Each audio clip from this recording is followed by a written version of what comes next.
আমাদের জামায়াত ইসলামের আমির সাহেব তিনি কত বড় সুন্দর একটা কথা বলেছে, আপনারা খেয়াল করেছেন? ফেসবুক দেখেছেন, সংবাদ দেখেছেন?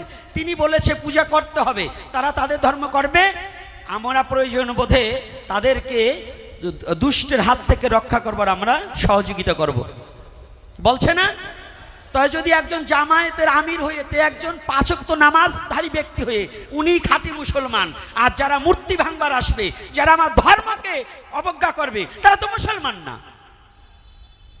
কে বলছে? এই বাংলার বুকে আজও ভালো মুসলমান আছে, নেই?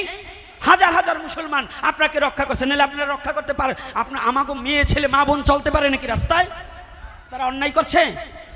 তবে এই মেয়ে ছেলেরও দোষ আছে। মেয়ে ছেলে ওই পিঠ বাইর করা, লাভ কাটা বিলাস, ওই ছাতা পরিয়ে যেন বাজার ঘাটে যায় না। লাখ লাখ টাকা এই বাংলার টাকা নিয়ে যান। আজকে এই সনাতন ধর্মে বাংলাদেশের হিন্দু যখন দুর্যোগে পড়েছে, গোস্বামীগণ একজন মুখ